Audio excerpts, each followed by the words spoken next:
In this video, I'm gonna show you how to save your Canva design to PDF.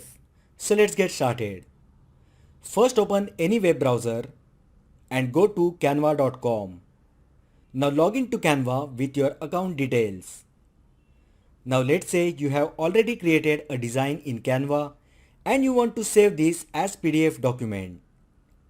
First, click on the box at the top that says Untitled Design. Now assign a name to this design. Let's name it Sample Design. Once done, click on Share button on right side. Now click Download option.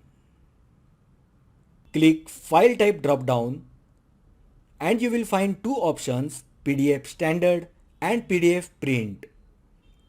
PDF Print is a high quality PDF format suitable for printing, while PDF Standard is a lower quality format suitable for sharing or viewing online.